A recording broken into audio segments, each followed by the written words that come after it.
On the 30th day of the fight, Madison kissed her ex-boyfriend right in front of me. I had already quietly put in a transfer request with my boss to our branch office 1,000 miles away in Portland. Her friends cheered and clapped. "Ethan, you're about to lose your girl." "Better start growling." I walked over, pulled her aside, and said sincerely, "I'm sorry." She looked down at me, a triumphant smirk on her face. "Fine, I forgive you. Pack your bags tomorrow. We're going to meet my parents." I forced a smile and agreed. She had no idea I was leaving for Portland tonight. For 30 days, Madison Vance had given me the silent treatment. Then tonight, she sent me an address for a bonfire party in the Marin Headlands with a simple command, "Be here." I could hear the whooping and hollering as I got close. In the middle of the crowd, Madison stood up, pulling her old flame, Marcus Shaw, to the center of the circle. They looked at each other for a moment before she wrapped her arms around his neck and kissed him. The crowd erupted, everyone clapping and whistling. One of her friends spotted me and laughed. "Ethan, you're about to lose your girl to another guy. Better do something." Another one chimed in, "Everyone knows you chased her for 8 years before she finally said yes. You really willing to let her go that easily?" It was already 8 o'clock. Madison's hand was still resting on Marcus's shoulder as she turned to look at me. In front of everyone, I took her hand from his shoulder and said earnestly, "I'm sorry. Even though I wasn't the one in the wrong, but I'd been through this scene 1,000 times before." Anything I said or did that made Madison angry was by definition wrong. The reason never mattered. Madison looked down, her eyes unreadable, and said nothing. She wasn't satisfied. I met her gaze, took a deep breath, and dropped to one knee. "I'm sorry," I said, my voice loud and clear. Her friend started playing mediators. "Come on, Madison. A man's pride is in his knees. You should probably forgive him." Another added, "Yeah, I bet he won't dare to piss you off again." Only then did the corner of Madison's mouth twitch into a slight smile. "Fine, I forgive you. We'll pack our bags later and go see my parents." I didn't ask what she meant by that. I just nodded enthusiastically. After she walked away, still holding Marcus's hand, I slowly pushed myself back to my feet. The group was sitting on the ground around the fire, laughing and talking. Madison was leaning against Marcus's shoulder, a bright smile on her face as she waved me over. Maybe she noticed the look on my face because she offered an explanation. "We're just really good friends, practically like siblings," she gestured between herself and Marcus. "It was just a kiss, that's all. There are no feelings there. You're still the one I love." She said it with such confidence as if she were certain I couldn't possibly get angry. And she was right. In all our time together, I'd never once lost my temper. I let her hurt me again and again, all because of the bond we shared growing up. That afternoon, when I requested the transfer to the Portland office, my boss and friend, Robert Riley, was so shocked he signed his name in the wrong spot on a contract. "Are you sure about this?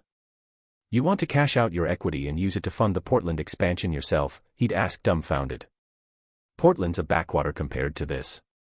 It's a total gamble whether it will even succeed, and you're going to move so far away. Is Madison okay with this?"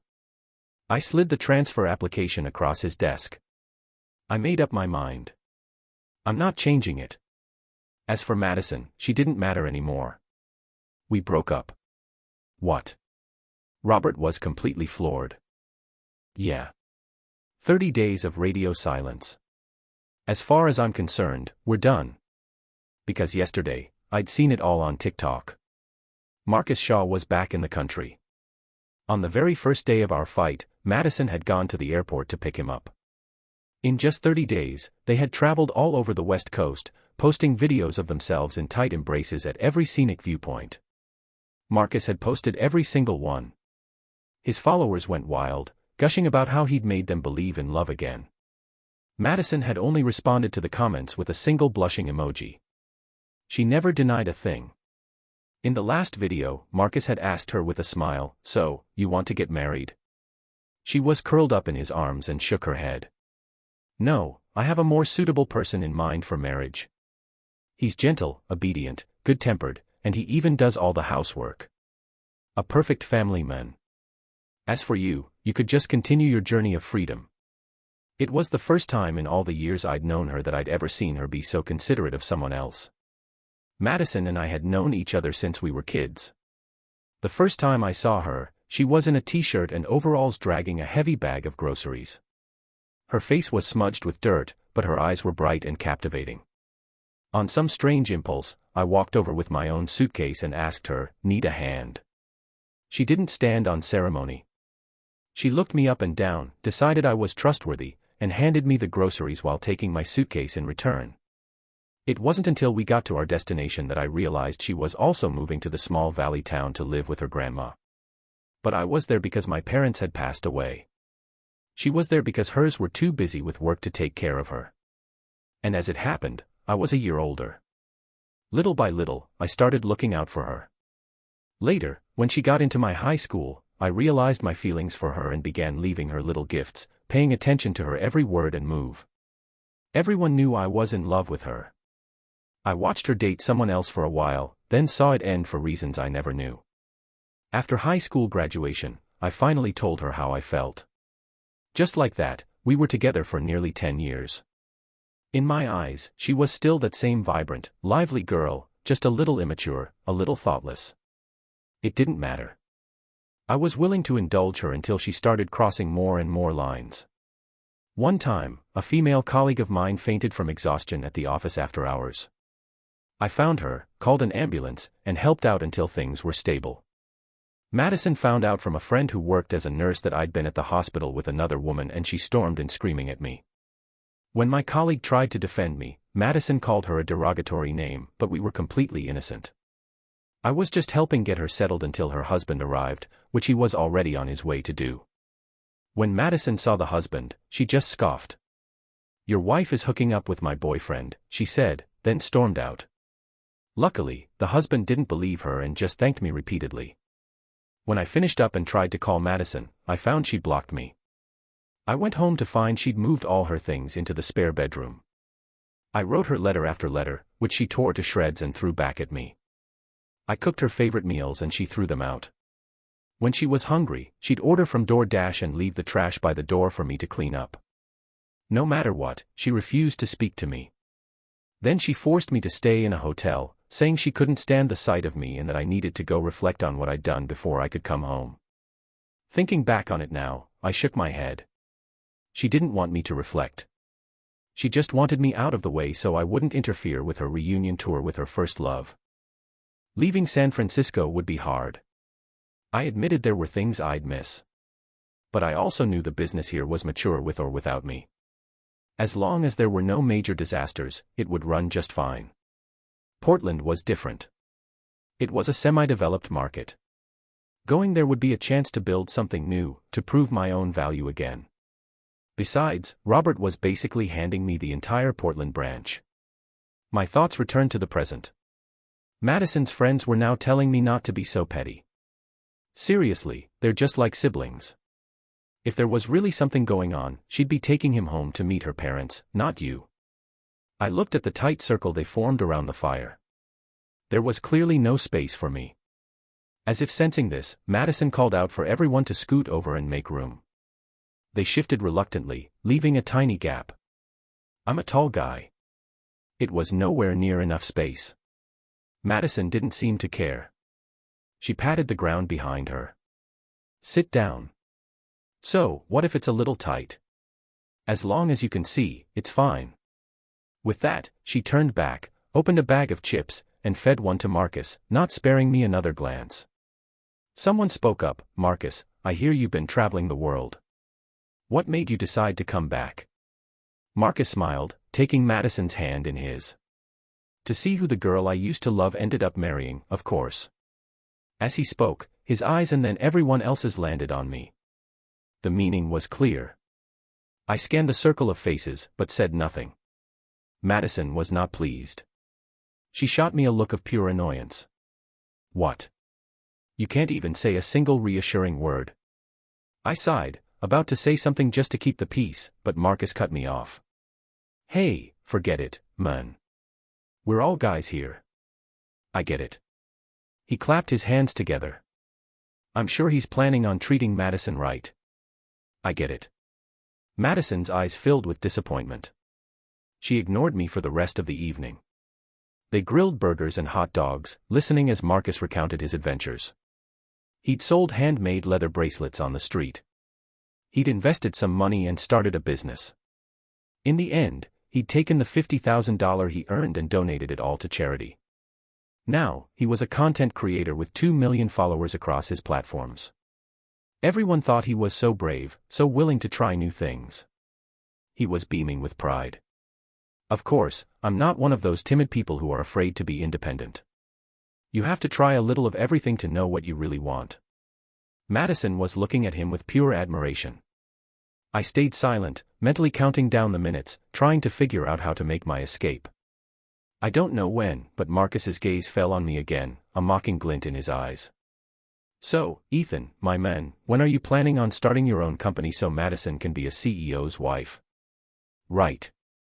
I never told Madison that I was a founding partner in my company with a full 30% equity stake. Robert put up the capital and I provided the technical expertise.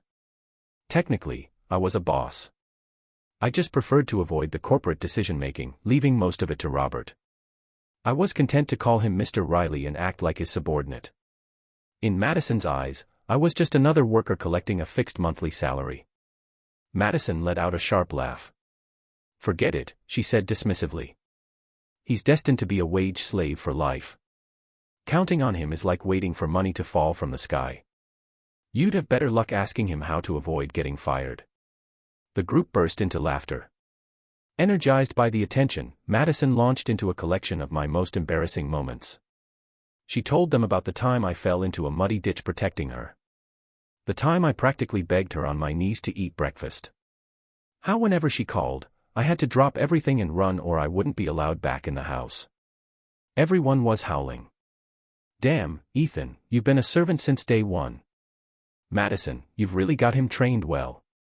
I clenched my jaw and took a hard swallow of my beer. Those are just cheap tricks. Nothing I'd be impressed by, I said flatly. The chatter died for a second.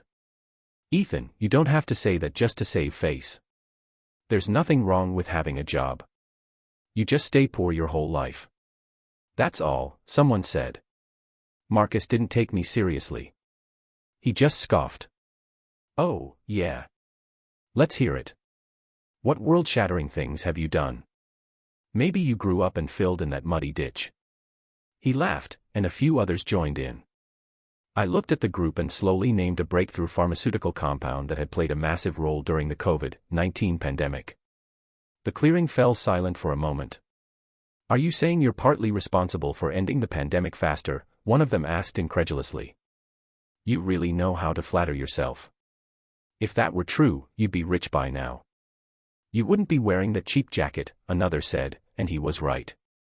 Based on the profits, I should have been rich long ago. But old habits from my country upbringing died hard.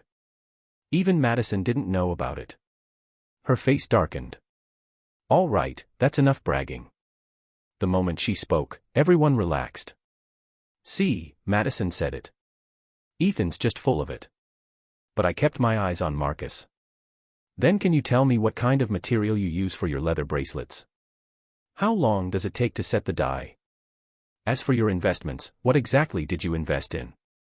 And you said you donated to charity. Which one? Marcus's stories were full of holes. Pinned down by my questions, he was speechless.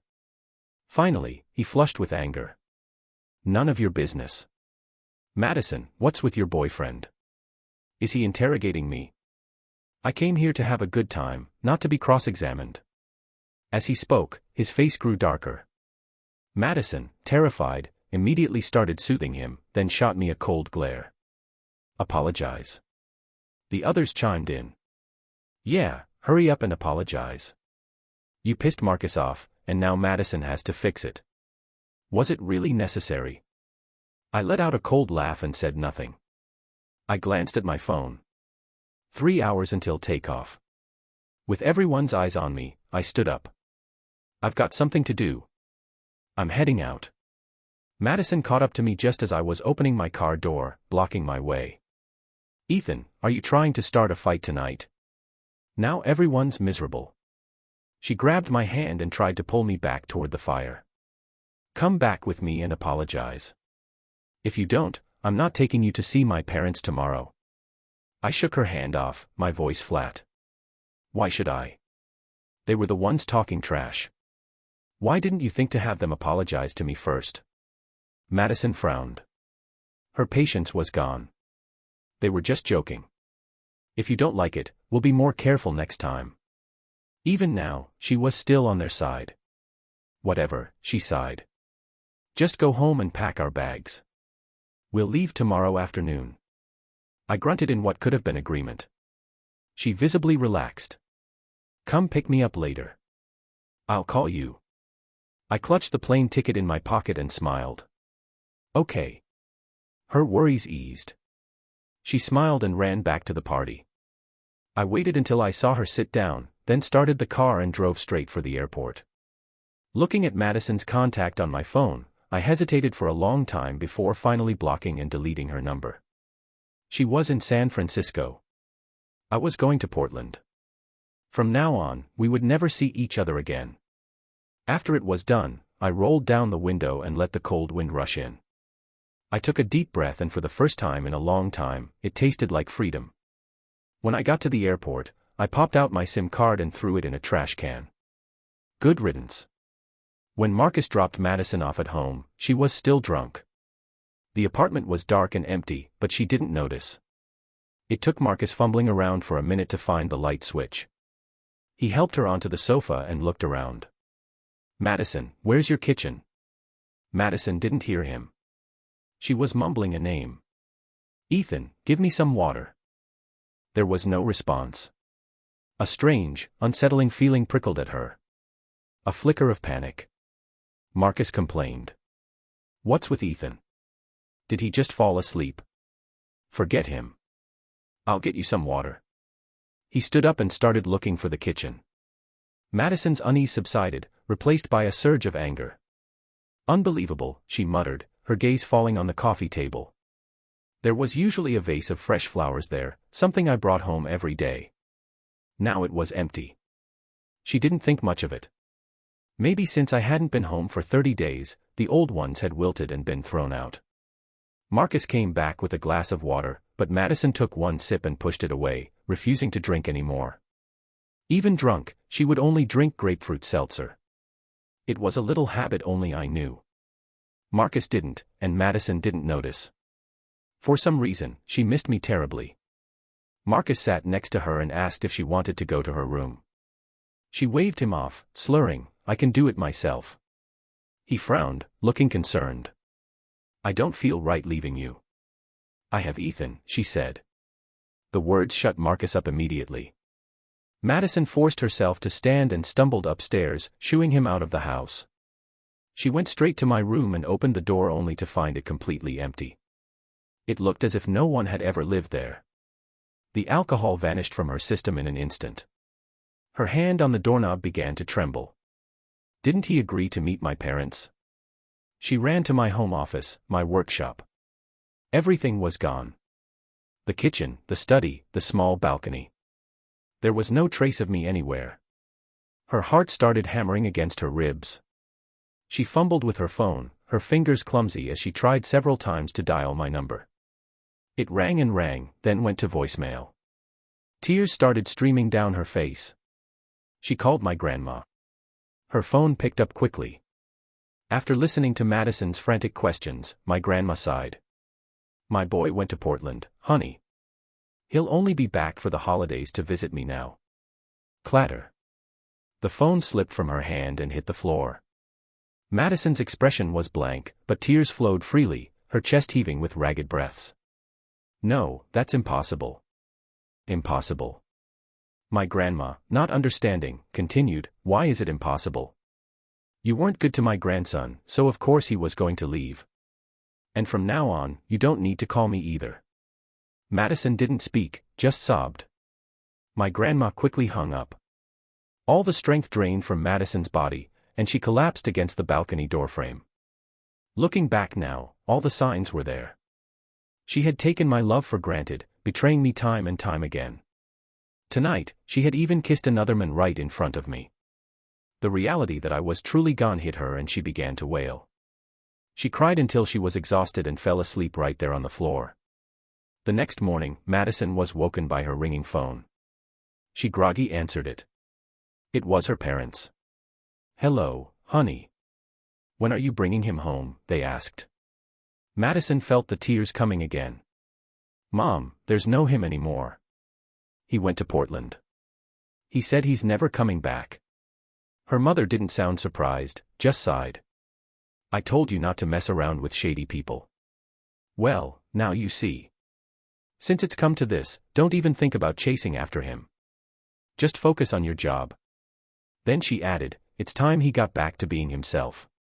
Madison's eyes turned red and she felt a fresh wave of self-pity. "So, you knew he was going to leave me, didn't you? Why didn't you tell me sooner?" Her mother sounded exasperated. "I don't even know him. I know you. With the way you flirt with everyone, it was only a matter of time before he left. Spend more time reflecting on yourself and less time blaming others." Madison lowered her head, clutching the phone tightly, and didn't argue. Her mother sighed, gave her a few more instructions, and hung up. In the days that followed, Madison reigned in her emotions. In a shocking turn of events, she started waking up early and going to work at her family's company every day, as if she were trying to turn over a new leaf. Someone reported this to her mother, asking if she needed any special treatment. Her mother shook her head and insisted they be even stricter with her. Madison never noticed until one day, just as she stepped out of the elevator, the world went black and she collapsed on the floor. Her mother was terrified. On the way to the hospital, she kept wondering if she had been too hard on her daughter. After a series of tests, the doctor told them Madison needed to rest. She had fainted from a combination of exhaustion and low blood sugar. Her mother sighed. "Without me, Madison couldn't even take care of herself." When Madison opened her eyes, she instinctively looked around the room. No one was there. The door swung open and for a fleeting second her eyes lit up. But it was just her mother carrying lunch. "What? Not happy to see me?" Madison forced a weak smile and shook her head. Her mother didn't press. She just set out the containers of takeout on the tray in front of her. Madison took one bite and put her fork down. She couldn't eat. The food from these places was nothing like mine. Of course not. To take care of her properly, I had learned every nuance of her tastes. She only ate thick-cut noodles. Her sweet and sour ribs had to be extra sweet. In the morning, she only drank milk or soy milk sweetened, and in the summer it had to be warm to exactly 113 degrees, while in the winter she preferred it cold. Madison probably didn't even know these things about herself. After a few more failed attempts to eat, she stared blankly into space. "Mom, I miss Ethan so much." Her mother looked helpless. "Well, I can't exactly force him to come back. You need to find a way to move on."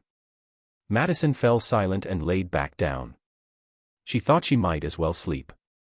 It was only in her dreams that she could see me now. Meanwhile, my work in Portland was going smoothly. As a newcomer, it took a few months of navigating city government and local businesses, but I finally secured the commercial rights to a prime piece of land downtown. My timing was perfect. I'd arrived just as the city council was launching a major economic development initiative. I decided to build a large-scale organic supermarket on the plot. Once the idea was greenlit, I handed it over to my design team. Victoria, the brilliant intern from our early days, had become my most capable subordinate. At lunchtime, she brought a meal into my office. "Mr. Cole, time to eat." I grunted in acknowledgement, gesturing for her to leave it on the desk, but I was surprised to see she was also carrying a huge bouquet of flowers. I frowned. "Do I still get these?" When she looked uneasy, she said, "A woman insisted I give them to you. She said you had to take them. That there was an important message for you inside." I couldn't think of any important people I knew here. I waved my hand dismissively, about to tell her to toss them. Victoria spoke quickly. "Her name is Madison Vance." The tip of my pen froze, nearly smearing the document I was signing. I was silent for a moment. "Leave them." Victoria let out a breath of relief, set the flowers down, and quickly left the room. The bouquet was beautiful, made of white magnolia, a symbol of loyalty. The irony was suffocating. She couldn't possibly think this would prove her fidelity. Still, my hand reached for the card. On it was an invitation to have dinner with her at a rooftop restaurant. I had no intention of going. I'd already made plans with another friend for the evening.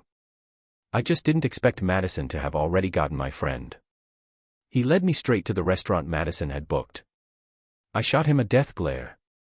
He just held up his hands apologetically, pointed toward the front, and then beat a hasty retreat. Madison walked toward me holding another bouquet. "I'm sorry. I knew you wouldn't come, so I had to use some unfair tactics. Your friend is innocent." I tricked him. My face was a stone mask. I just wanted to leave. Madison's expression turned pained and she pressed a hand to her stomach. "My stomach is acting up again. Please just stay with me for a little while. Think of it as a good deed." My heart felt like ice, but in the end, I gave in.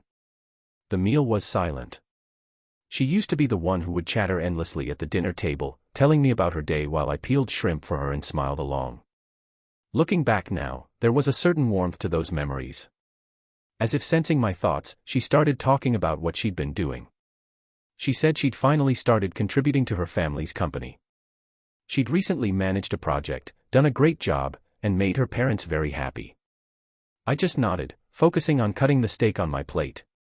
When she saw I wasn't going to respond, she fell silent again. The meal was over in less than 30 minutes. The pianist in the corner hadn't even finished his set. After dinner, I asked her when she was heading back. She gently dabbed her lips with a napkin. "Why don't you ask how long I'm staying?" It didn't matter. Suddenly, a massive fireworks display erupted outside. Madison's eyes sparkled as she turned to the window. "Look, isn't it beautiful? You used to be the one surprising me. Now, I want to do something for you." My indifference hardened into a cold wall. Fireworks are the one thing in this world I hate most. My parents, both a police officer and a firefighter, had been responding to the same call. The criminal was a madman. Without a second thought, he detonated an entire floor of explosives. That's how my parents died. The department was worried I'd be too traumatized. So, they arranged for grief counseling before finding my grandma and sending me to live with her. Madison's mouth fell open. She was speechless. I could see on her face that she remembered. "I'm sorry," she whispered. "I forgot." "It's okay. I have another surprise," I said. "Forget it." I cut her off and stood up to leave. Madison panicked, scrambling out of her chair to catch up. She followed me, repeating, "I'm sorry," over and over. She said she was only here on business and would be leaving in a few days. She said she just wanted to see me. I was so worn down by her that I finally agreed to a short walk outside. Come to think of it, I hadn't really explored Portland much since I arrived. The restaurant was on a busy commercial street, bustling with people. At some point, Madison raised her phone and pulled me in for a selfie. I instinctively tried to pull away. Click.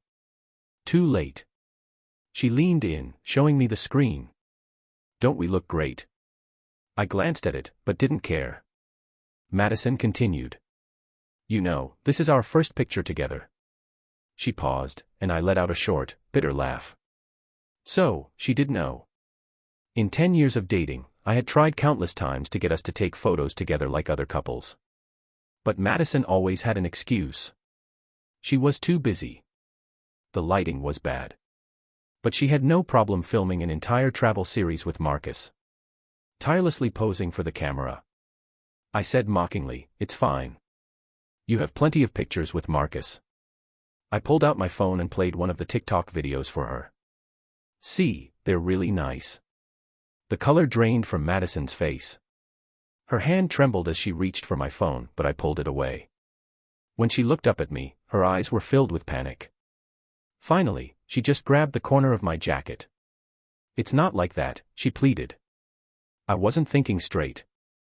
"Please believe me." I watched as her eyes grew redder, her expression turning to one of pure desperation. "Say something. Just please don't ignore me." I scoffed, pocketed my phone, my voice as calm as still water. You and I should have been over a long time ago. I've indulged you long enough tonight. Goodbye. Madison didn't say anything. A moment later, she suddenly wrapped her arms around my waist from behind. It happened so fast, I couldn't stop her. I held my breath, my hands moving to pry her fingers off me. But then I heard a muffled sob from behind me, and for a second, I relaxed. In that instant, Madison spun around in front of me, grabbed the back of my neck, and pulled my head down to kiss me. Her warm breath ghosted across my lips. For a moment, I was too stunned to struggle. That split second was all the opening she needed. She tried to deepen the kiss. I immediately shoved her away and without thinking slapped her hard across the face. We stood apart, both breathing heavily. For a moment, the only sounds were our ragged breaths and the whispers of passers-by. Are you insane? I hissed. Madison held a hand to her cheek, but she was smiling, a strange look of satisfaction on her face. Then just consider me insane. Then she whispered another apology. I'm sorry. She'd said that a lot tonight. I'd never gotten such treatment before. I wiped my mouth. An apology won't fix this. She smiled like a child who knew they'd gotten away with something. Then how about I stick by your side and pay you back for the rest of my life? I pursed my lips, too disgusted to say anything more. I quickly stepped around her and walked away. I picked up my pace, walking faster and faster, terrified she would follow me. From behind, I heard her call out, "See you later." The second I got home, I stripped off my clothes and threw them in the washing machine, then stepped into the shower. My friend, who'd set me up, sent me a text. Did you and your girlfriend make up? I sent back a single word, no. Then I followed it up with, if you ever help her get to me again, you're off my list too. He didn't seem to get it and pestered me for the whole story. I thought for a moment, then typed out a simple reply. I was just her free servant. After he heard everything, he was furious on my behalf. That's messed up. I'm sorry, man. I won't be that stupid again. A love like that, not even a dog would want it. I couldn't help but let out a dry, bitter laugh. For all those years, wasn't I that dog? The next day, when Victoria briefed me on my meeting schedule, I nodded, taking it all in. But when I walked into the conference room, I saw Madison. I was surprised. So, when she said her project had gone well, she wasn't lying. Otherwise, she never would have had the chance to be here negotiating with me.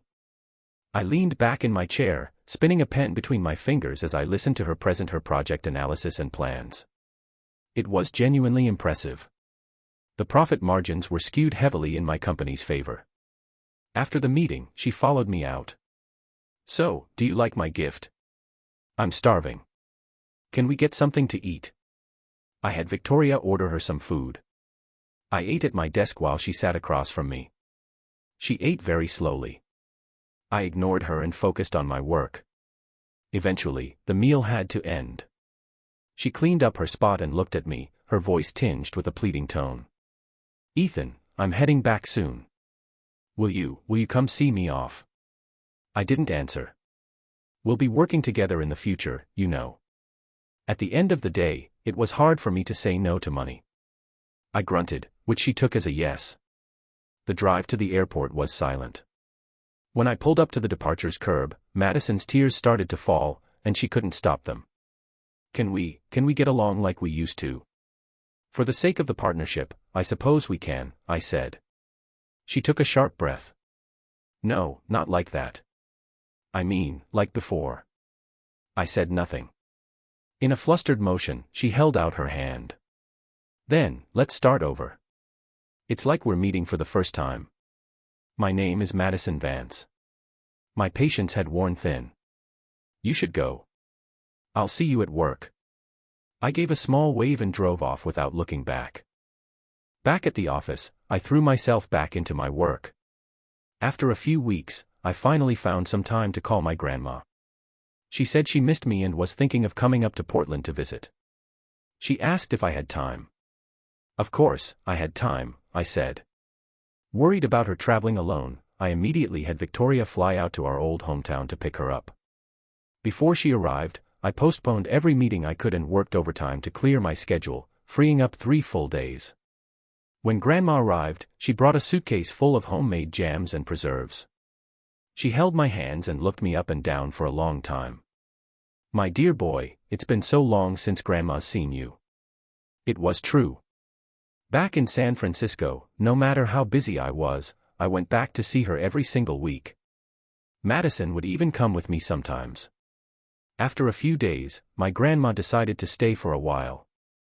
She kept my face in her hands, her eyes full of concern. "My boy, you've gotten so thin since you moved here." I smiled and agreed, and we went out and bought everything she would need for a long-term stay. With her there, life felt comfortable and easy again. The seasons changed, spring turning to fall, and my weight started to climb. Even Victoria, who was over all the time, couldn't help but complain. "Your grandma's cooking is too good. I think I've gained 10 pounds. Soon, it was Christmas. I gave the entire company a month-long holiday. And then I took my grandma back to our hometown to celebrate. After we arrived, the first person to show up at our door unexpectedly was Madison's friend, Susan. She was frantic. "Can you please go see her?" she begged. "She stopped eating and she has cancer. The doctors say she doesn't have much time left." I managed a small cold smile. "If she's sick, she should see a doctor." Susan looked furious, but reined in her frustration. "No matter what happened, you two grew up together. She's been asking for you constantly." I felt like I'd heard this 1,000 times. I shut the door in her face. Grandma heard the commotion and asked, "Was that the Vance girl?" I was curious. "Has she been here to see you?" "Oh, yes. She comes by often," Grandma said. She pulled me aside and told me everything. After I left, Madison tried to find my grandma. The first time was a phone call. The second time, she showed up at the house demanding my address. Grandma refused and even tried to chase her off with a broom. Madison just stood there and took it, getting hit several times. Tears streamed down her face, but she didn't flinch. "I just want to know where he is," she'd said. Grandma couldn't deal with her, so she just locked the door and ignored her. But Madison surprisingly was persistent. The next time Grandma walked out to her garden, she found it had already been tilled. When she got back to the house, there was a fresh fish on her doorstep. The whole yard had been swept clean. This went on for days. Until one afternoon when Grandma fell in the house, Madison was the one who found her, took her to the hospital, and stayed to take care of her. Grandma was so moved by this that she finally gave Madison my address in Portland. Grandma patted my hand. "I know this might sound like I'm pressuring you, but that girl was very good to me. Since she's in trouble, you should go see her just once. Consider repaying this kindness on my behalf." I nodded and agreed. Then I immediately opened the front door, startling Susan, who had her hand raised to knock again. "I'll go." Susan, both shocked and relieved, drove me to the hospital where Madison was staying. I never expected to find myself in an oncology ward. The treatments had taken their toll. Madison was gaunt and frail. When she saw me, she quickly pulled on a knit cap, unable to meet my eyes. "Why are you here?" she whispered. Susan took her hand, her voice thick with emotion. "I told him what you wouldn't." As she spoke, she started to cry. I stood by the bed. "How have you been?" Madison's eyes widened with a flicker of hope. "Are you worried about me?" I'm doing fine." My voice was flat. "Thank you for taking care of my grandma. I'm just here to repay her debt of gratitude." I placed the thermos of soup I brought on the nightstand. "She made this for you. You should drink it while it's hot." The light in Madison's eyes went out. She twisted her fingers in her lap and nodded repeatedly. A heavy silence fell between us. I couldn't stand being there any longer. I said a quick goodbye and left. Just as the door clicked shut behind me, I heard a sob from inside the room. "I'm sorry." I felt nothing. Later, I heard that Madison didn't make it through the holidays. The word was that she'd simply lost the will to live and nothing anyone did could help. Sometime after, Grandma and I went to pay our respects. In the picture on her headstone, she was smiling, her face full of life. It was a shocking end to it all. I sighed, and with my grandma by my side, we walked home under the morning sun.